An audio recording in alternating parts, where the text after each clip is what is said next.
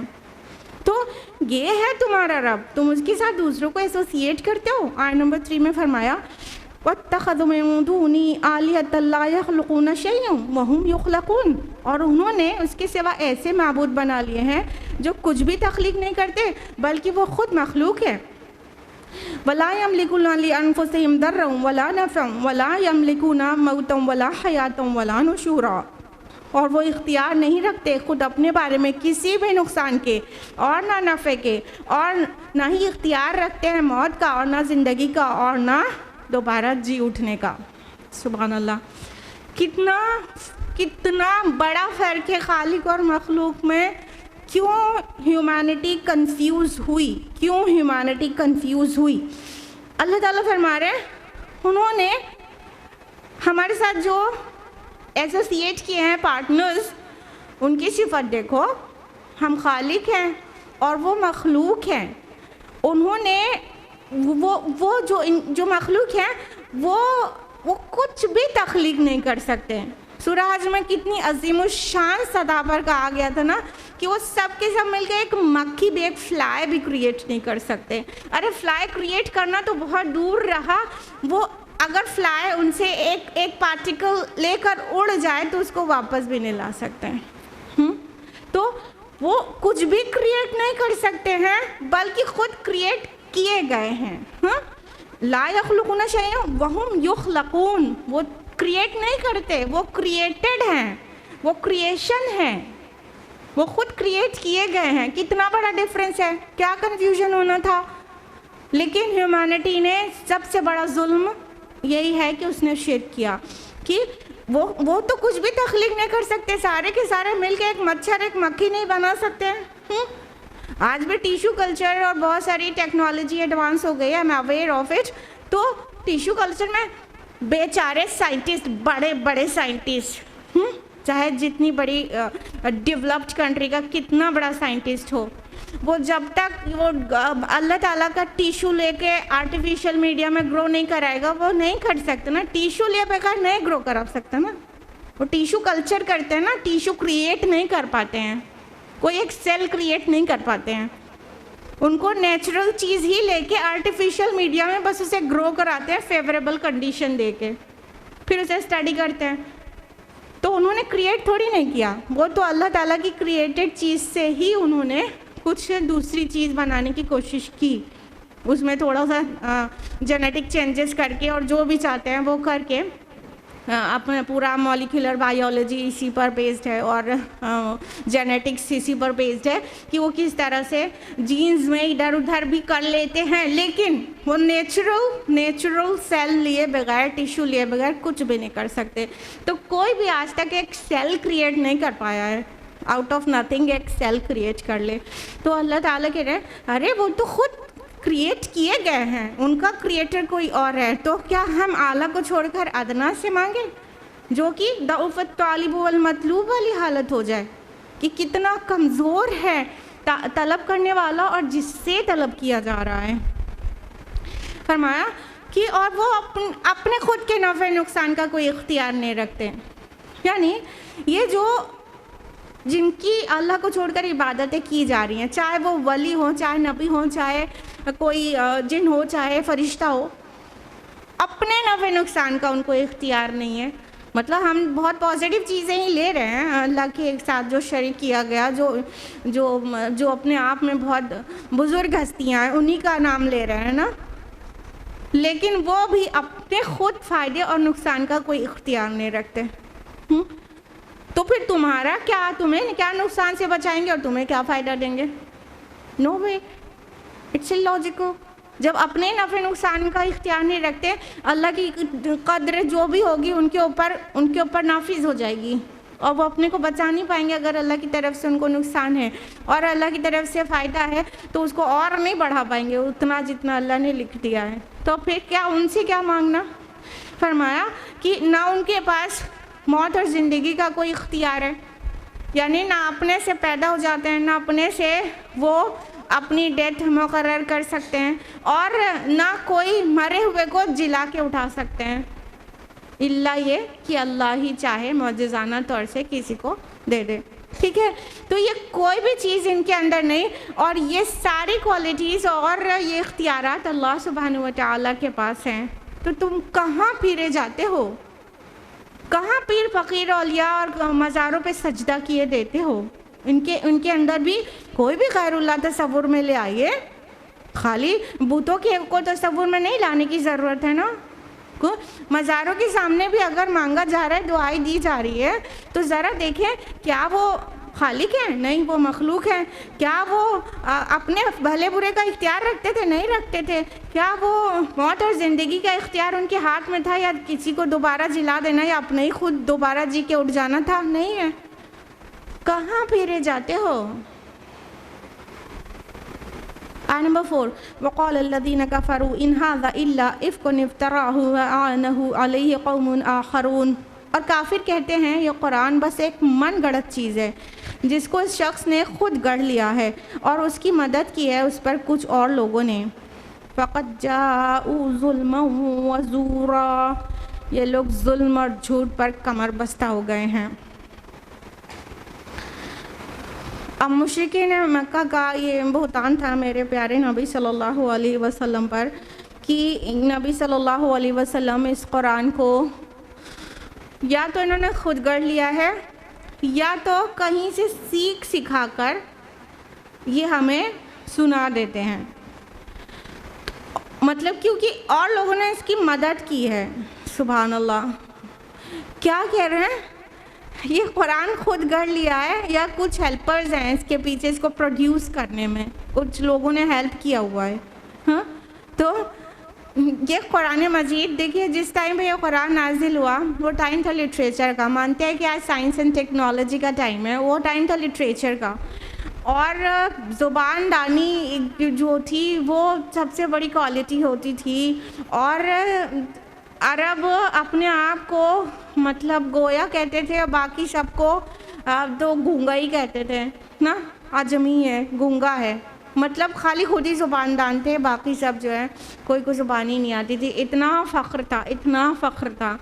جب یہ قرآن مجید نازل ہوا ہے سب کی زبانیں بند ہو گئیں کہ وہ یہ کہہ سکیں کہ یہ آرڈینری کلام ہے. یہ کہنے کی ہمت تو کسی میں ہوئی نہیں. حیران تھی انسانیت اس دور کی، جو بڑے بڑے وہ سبع معلقات کے شعراء تھے، تو وہ سب کوئی بھی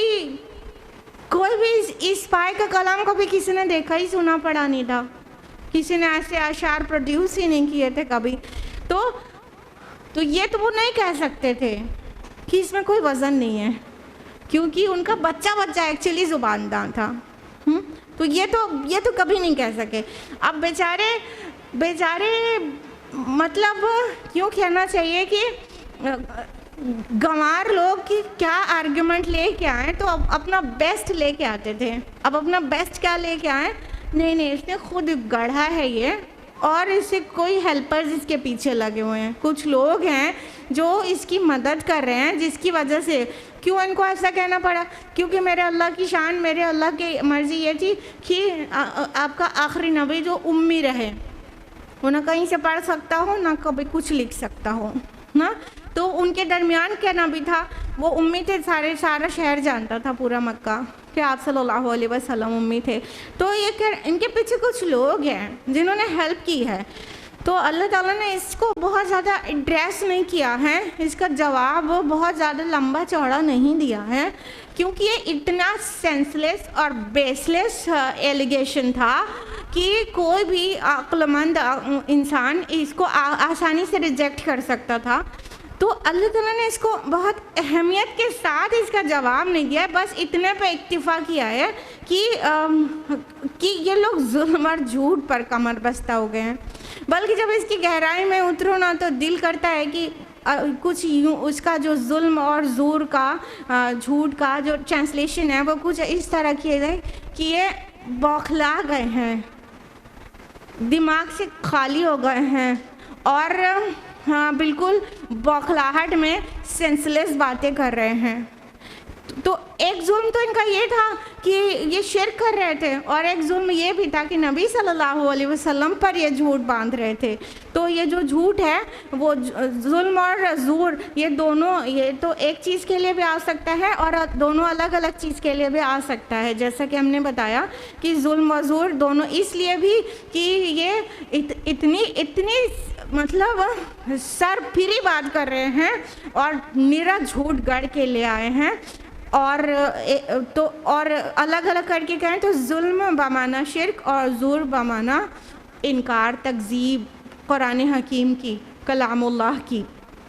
اس کو اور واضح کر کے اس آیت میں رکھا گیا، آیت نمبر 5، وَقَالُوا أَسَاطِيرُ الْأَوَّلِينَ اكْتَتَبَهَا، اور کہتے ہیں یہ پرانے لوگوں کے قصے ہیں جو اس نے کسی سے لکھوا لیے ہیں. فَهِيَ تُمْلَىٰ عَلَيْهِ بُكْرَةً وَأَصِيلًا، پھر یہ املا کرائی جاتی ہیں اس کو صبح و شام. یہ ظالم لوگ کفار مکہ نبی صلی اللہ علیہ وسلم پر یہ بہتان لگاتے تھے کہ یہ پرانے لوگوں کے قصے ہیں. کیوں؟ قرآن مجید میں جو دیگر انبیاء علیہم السلام کے جو سٹوریز آئیں اور جو وہ واقعات ہے جو ایکچولی آسمانی کتب میں ہی ہوا کرتے تھے. اس کے پہلے آسمانی کتب تھی، وہ ان کے پاس نہیں تھی، تو کیا تورات تھی تو صحیح، سراؤنڈنگ میں انجیل تھی تو صحیح، ٹھیک ہے. تو جو آسمانی کتب یا اسکرولز صحیفے ہوا کرتے تھے ان کا جو انداز تھا وہی اس کتاب کا بھی انداز تھا. تو آپ کہہ رہے ہیں نہیں، پرانے لوگوں کی کہانیاں ہیں، وہی ہے جو اس نے کسی سے لکھوا لیا ہے. اب یہ تو نہیں کہہ سکتے نا لکھ لیا ہے، کیونکہ پتہ تھا امی ہے اور یہ بات کوئی بھی نہیں مانے گا، سبھی رد کر دیں گے فرسٹ اٹیمپٹ میں. تو کسی سے لکھوا لیا ہے. اکتتبہ آیا ہے نا باب افتعال میں، جس کو لکھوا لینا، لکھنا نہیں، لکھوا لینا، کسی اور سے لکھوا لینا. تو یہ کیا کہا کرتے تھے، کوئی ان کو املا کر رہا ہے اور یہ لکھوا کے اس کو، اور دوپہر کو رات میں لکھواتا ہے اور دوپہر کو پیش کرتا ہے. اس کے متعلق کچھ لوگوں کے نام بھی ان لوگ لیا کرتے تھے، حالانکہ بہت سلی اور سینسلیس بات تھی کہ وہ آزاد کردہ غلام تھے. کچھ اہل کتاب کے آزاد کردہ غلام تھے جن میں عداس ہے، یسار ہے اور جبر ہے. یہ تین نام وہ اکثر لیا کرتے تھے کہ ان سے ان کے بڑے تعلقات ہیں محمد کے صلی اللہ علیہ وسلم، اور یہ لوگ اس کو سکھاتے پڑھاتے ہیں. لیکن اگر نبی صلی اللہ علیہ وسلم کے کردار، اخلاق اور حکمت کو اسٹڈی کرے کوئی بھی جس کے دماغ میں کوئی قسم کی عصبیت نہ ہو، صاف ذہن انسان اس کو اسٹڈی کرے، اور یہ جو غلامی کے داغ جھیل رہے لوگ ان کے کردار کو جو گمنام ہیں، جن کو دنیا نہیں جانتی ہے، ان سے کمپیئر کرے تو بھی کتنا کلیئر ہو جائے گا کہ کہیں کوئی سوال پیدا ہو سکتا ہے کہ ایسوں سے اتنے حکیم شخص نے املا کرا کے اب لکھوا کے پیش کیا ہے. اور اگر بہت سارے لاجیکل اس کے آنسرز ہیں، اگر کسی سے ان غلاموں سے آزاد کردہ ان سے لکھوایا ہے تو وہ لوگ یہ کلام لے کے خود کیوں منظر عام پہ نہیں آ گئے؟ اپنی شان کیوں نہیں بڑھا لی؟ کائے کو محمد کو پیچھے سے چپ چاپ لکھا رہے ہیں اور پردے کے پیچھے کام کر رہے ہیں، اپنا نام کہیں نہیں آنے دے رہے ہیں؟ کتنی سلی چیز تھی جو یہ لوگ کر رہے تھے.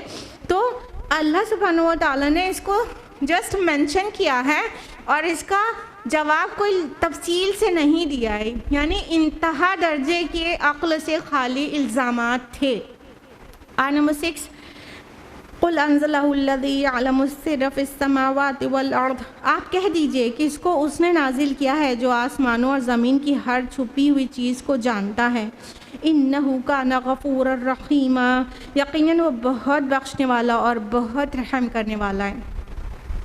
اب اللہ سبحانہ تعالیٰ فرما رہے ہیں کہ یہ تم کدھر کی طرف منسوب کر رہے ہو نازل کرنے کی بات, اس کو تو اس ذات نے نازل کیا ہے جو آسمان اور زمین کے چھپے بھید کو جانتا ہے. یعنی یہ کتاب اٹھا کر دیکھ لو, کوئی دنیا کا کوئی بھی انسان اور کسی بھی دور کا کوئی بھی انسان ایسا نہیں ہوگا کہ یہ کتاب جس ٹاپکس پر ایڈریس کرتی ہے وہ سب کا ایکسپرٹ ہو اور اس کی آخری سطح تک اس کو علم ہو. مان لیجیے لٹریچر ہی ہو گئی, تو یہ ایسا ہائیسٹ لٹریچر ہے کہ انسانی ذہن عاجز ہے کہ اس کو پروڈیوس کرنے سے. کھلا چیلنج ہے قرآن کا اور کوئی کبھی پروڈیوس نہیں کر پایا. 1450 سال ہو گیا, کوئی کبھی اس جیسی ایک چھوٹی سورہ نہیں پروڈیوس کر پایا. یعنی 1.5 لائن کی ایک سورہ بھی کوئی پروڈیوس کر دے تو اس کے کمپٹیشن میں وہ آ سکتا ہے. کر پایا؟ کوئی نہیں کر پایا. سائنس کی اتنی ساری برانچز, کل لٹریچر کے ایرا تھا نا, آج سائنس اینڈ ٹیکنالوجی ایرا ہے. سائنس کی جو آیات ہیں, جتنے سارے برانچز آف سائنس آج بن چکی ہیں ان میں سے بہتوں اکثر جو ہے برانچز کی آیات اس میں ہیں. کوئی اتنا بڑا سائنٹسٹ ہے دنیا کا کہ وہ ہر برانچ آف سائنس کو جانے اور لٹریچر کو جانے, فلسفی کو جانے, سائیکالوجی کو جانے, اور ہر چیز اپنی انتہا پر اور بالکل 100% کریکٹ وے میں جانے اور اس طرح کی چیز کو پیش کر سکے. کوئی ہے؟ کوئی بھی نہیں. یہاں پہ اللہ تعالیٰ نے اپنے آپ کو یعنی قرآن کو بھیجنے والا کے ساتھ جو صفات بیان کی ہے وہ یعلم السر فی السماوات والارض, جو زمین اور آسمان کی چھپی چیزوں کو جاننے والا ہے. یعنی صرف وہی ذات ہے نا جو سائنس کو, actually science is the work of God, وہ سائنس کا اور فزیکل لاز کا اور ہر ایک چیز کا خود خالق ہے, تو وہ جانتا ہے چھپے ہوئی چیزوں کو. انسانی فلاح بہبود کے لیے کیا چیزیں اہم ہیں, اس میں کیا قانون ہونا چاہیے, شریعت کیا ہونا چاہیے, وہ جانتا ہے. اور جو حقائق اس کے اندر ہیں وہ جانتا ہے. اس نے بھیجا ہے. اب دیکھیے انڈین کانسٹیٹیوشن ہے, Indian constitution is one of the best constitutions of the world. ٹھیک ہے, اتنا اچھا ہونے کے باوجود بھی سال میں کئی امینڈمنٹس ہوتے رہتے ہیں کہ نہیں ہوتے رہتے ہیں. یعنی انسان جو کچھ بھی قانون بھی بناتا ہے تو کبھی اسٹیبل نہیں ہو پاتا, اس کو بار بار امینڈمنٹ کی ضرورت پڑتی ہے, کیونکہ وہ زمین اور آسمان کے بھیدوں کو نہیں جانتا ہے, وہ فیوچر نہیں جانتا ہے. وہ آگے کیا پرابلم آ جائے گی اس قانون کو بنانے کے, کیا کیا ڈرا بیکس آئیں گے, پھر اسے چینج کرنا پڑے گا, وہ پہلے سے نہیں جانتا ہے. کون جانتا ہے؟ اللہ تعالیٰ. اس نے قرآن کو نازل کیا ہے. ہمیں اور رب کو اس کا بہت شکر گزار ہونا چاہیے نا کہ ہمارے پاس قرآن ہے.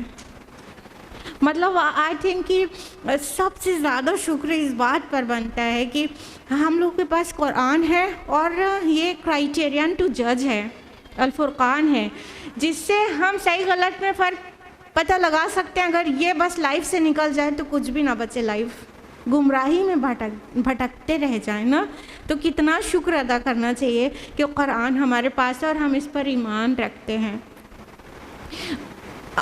اس یاد میں آگے کہا کہ یقیناً وہ بہت بخشنے والا اور رحم کرنے والا ہے. یعنی تم ایسے سے چیلنجز کر رہے ہو, تم اتنے بڑے بڑے بہتان سلی لگا رہے ہو, لیکن اللہ تعالیٰ تمہیں چھوڑے ہوا ہے.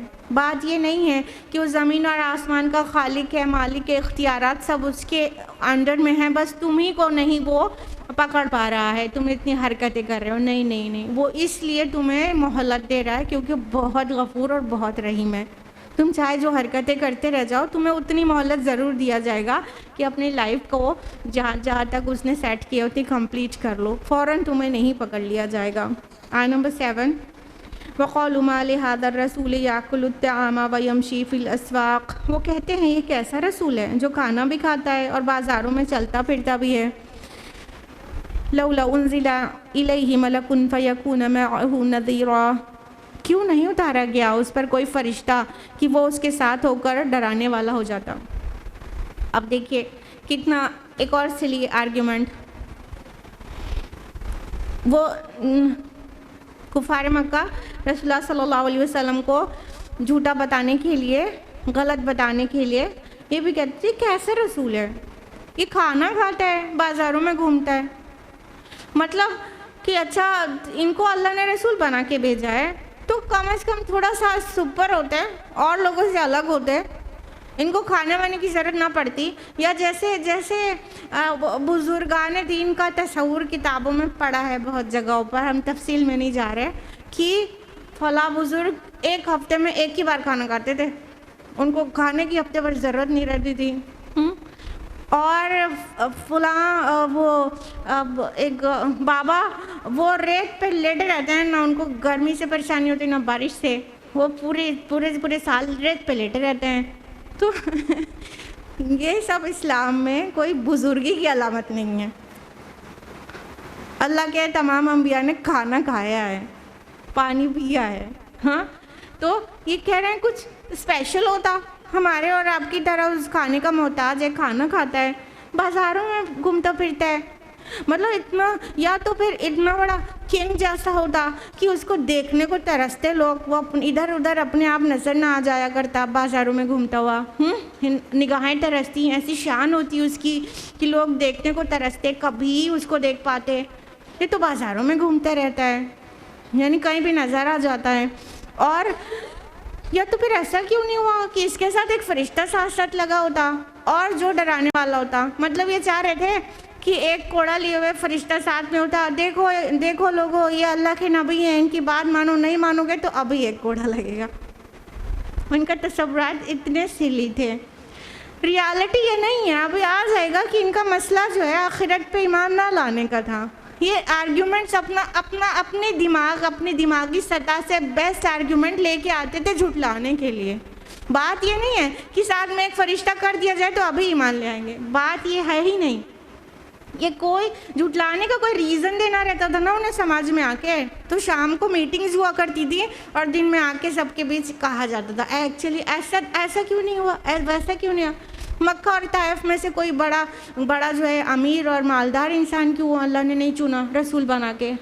ہاں یہ یتیم جو پیدائشی یتیم ہے، اور یہ جو بیچارہ بزنس کے لیے یہاں وہاں شام کی طرف گھومتا رہتا تھا، وہ اللہ کا نبی بنا دیا گیا. تو یہ ماننا ہی نہیں چاہتے تھے، ورنہ نبی کا اخلاق، کردار اور ساری سچائی اس کی ان کے سامنے تھی. بس وہ آخرت پہ ہمیں جواب دینا ہوگا، اس بات سے بالکل راضی نہیں تھے کہ یہ بات مان لے. نمبر 8 او یلقی الیہ کنز او تکون لہ جنۃ یأکل منہا، یا اتارا جاتا اس پر کوئی خزانہ یا اس کے لیے کوئی باغ ہوتا جس میں سے وہ کھاتا پیتا. وقال الظالمون ان تتبعون الا رجلا مسحورا، اور ان ظالموں نے تو یہاں تک کہا کہ تم لوگ صرف ایک سحر زدہ شخص کی پیروی کر رہے ہو. اب ایک اور تصور دلا رہے ہیں لوگوں کو، ایسا کیوں نہیں ہوا کہ اس کے ساتھ کوئی خزانہ ہی اتار دیا گیا ہوتا.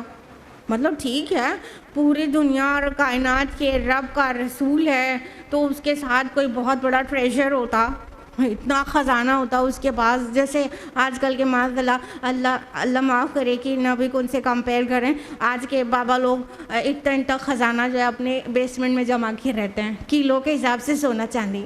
ہاں تو یہ سونے چاندی سے تول رہے تھے کہ وہ خاص ہوتا تو ایسا اس کے پاس کوئی ٹریجر ہوتا، کوئی خزانہ ہی ہوتا اس کے ساتھ، اور یا تو کوئی ایکسٹراڈینری باغ ہوتا اس کے پاس، وہ باغ کے پھل کھاتا بیٹھ کے عیش سے.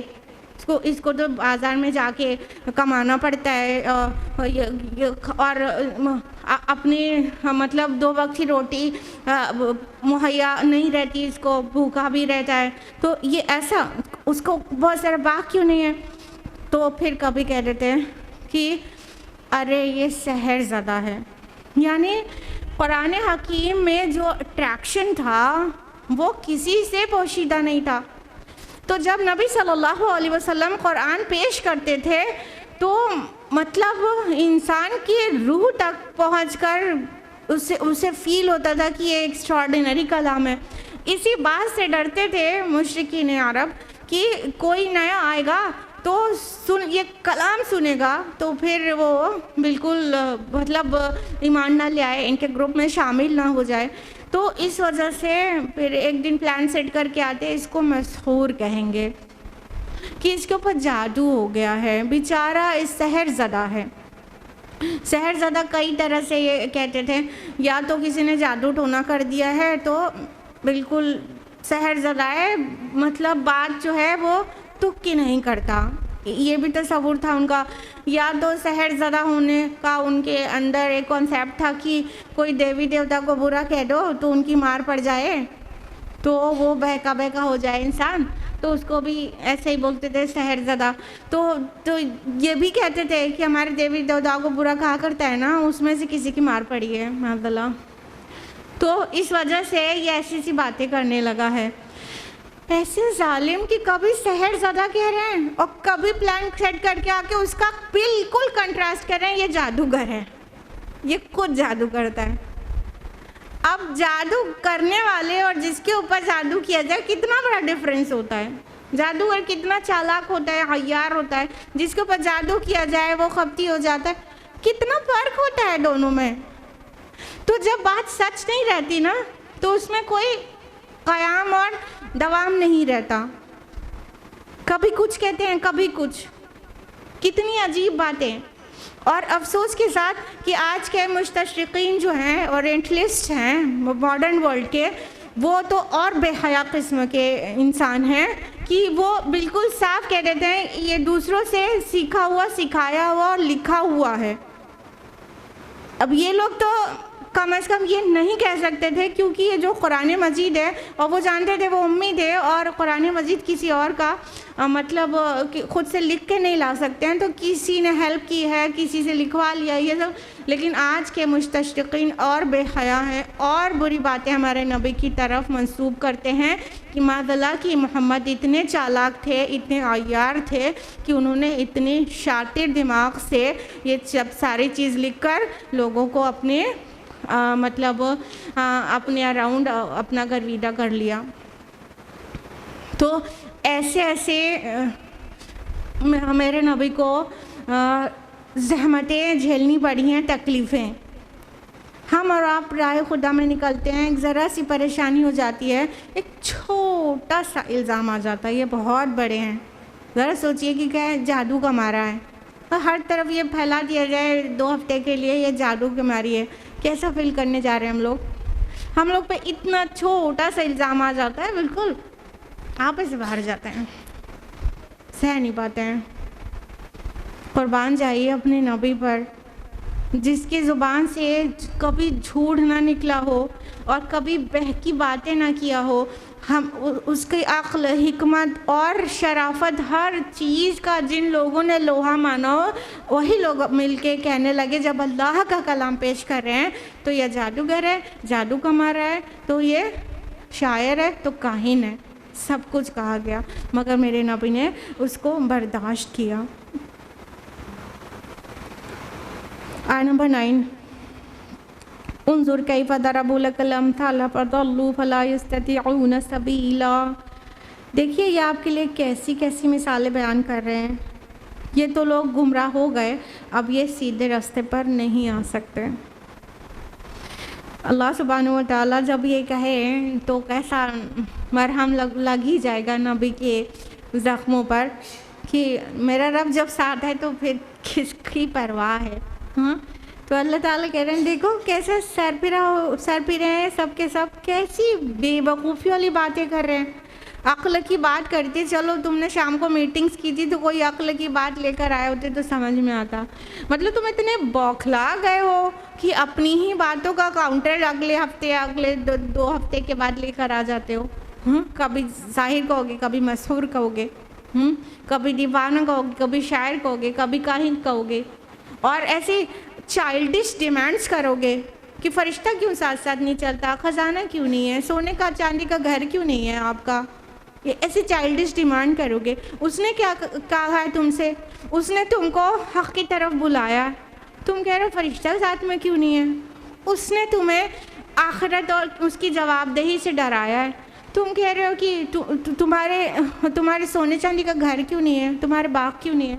کیسی مطلب یہ دیکھنے میں کتنا صاف پتہ چل رہا ہے کہ جو داعی ہے، رسول جو پکار رہا ہے، وہ کیسی پاکیزہ دعوت دے رہا ہے اور کتنی اچھی باتیں اور کتنے جو اس کی قوم ہے اس سے کتنی محبت اور کتنی فکر والی باتیں کر رہا ہے، اور جو ڈیمانڈز آ رہی ہیں وہ کتنی سلی آ رہی ہیں اور کتنی عقل سے خالی آ رہی ہیں، اور کوئی کا ریلیشن نہیں ہے آپس میں۔ وہ بات کیا کہہ رہا ہے اور تم بات کیا کہہ رہے ہو؟ ارے جو بات وہ کہہ رہا ہے اس کو سنجیدگی سے سنو، سمجھو، غور کرو، اس بات کا جواب دو۔ ٹھیک ہے، تم پوچھو کہ اللہ تعالیٰ کیسے جلا دے گا، ہم مر گئے، چورا چورا ہو گئے تو ہم کو کیسے جلا کے اٹھا دے گا، ذرا ہمیں بتائیے، ہم سمجھ جائیں تو ایمان لے آئیں۔ تو اللہ کی قدرت کا بیان کرے گا نبی اور بتا دے گا۔ لیکن تمہارا تو مسئلہ ہی یہ نہیں ہے کہ بات کو سمجھنا چاہ رہے ہو، تمہارا مسئلہ تو یہ ہے کہ کسی طرح انکار کرنا ہے، انکار کرنے کے لیے آرگیومنٹس لے کر آنا ہے، چاہے وہ اتنے سلی آرگیومنٹس کیوں نہ ہوں۔ اتنے بڑے بڑے نامور لوگ ہیں، ابو جہل ہے اور امیہ بن خلف ہے، اور اتنے پرانے، اس وقت تو ابو سفیان بھی تھے، تو اتنے شہر میں معروف لوگ اور بڑے اپنے کو ٹھاکر سمجھنے والے لوگ، اور کیسے سلی پلان سیٹ کر کے آ رہے ہیں جس میں ذرا بھی عقل نظر نہیں آتی اور ذرا بھی فکر نظر نہیں آتی، جو بات کہی جا رہی اس کا جواب نہیں ہے، وہ کچھ اور ہی بے سر پیر کی بات کر رہے ہیں۔ تو ہمارا نبی ہمیشہ ہی ان سے درگزر ہی کرتا رہا ہے، اور ان کی لاسٹ میں مومنوں کی جو صفات بیان کی جائے گی نا، اس میں کہہ دیا جائے گا نا کہ جب وہ ان کا گزر لغو سے ہوتا ہے تو قول سلامہ، وہ سلام کہہ کے گزر جاتے ہیں، تو یہ بھی جب اناپ شناپ بکتے تھے تو نا میرا نبی نکال ہی جاتا تھا ان کے پاس سے انسانیت اور شرافت کے ساتھ۔ تو ایسے ایسے ستم بالائے ستم کیے گئے ہیں ہمارے رسول صلی اللہ علیہ وسلم پر، اور یہ اللہ تعالیٰ ایک شفیق استاد کی طرح اپنے نبی صلی اللہ علیہ وسلم پر ہمیشہ شفقت بھری آیات نازل کرتے رہے، اور میرے نبی صلی اللہ علیہ وسلم کا غم دور ہو جاتا۔ اور مکی سورہ ہے، خدیجہ رضی اللہ عنہ بھی بہت زیادہ سپورٹیو تھیں ایٹ دیٹ ٹائم جب وہ لائف تھی، اور جب بھی نبی صلی اللہ علیہ وسلم کو ستایا جاتا اور آ کے آپ صلی اللہ علیہ وسلم خدیجہ رضی اللہ عنہ سے بتاتے تو خدیجہ رضی اللہ عنہ کا جواب ہوتا، یا رسول اللہ، کبھی کوئی ایسا رسول بھی آیا ہے جس کو کفار کی طرف سے تمسخر نہ کیا گیا ہو اور تکذیب نہ کی گئی ہو؟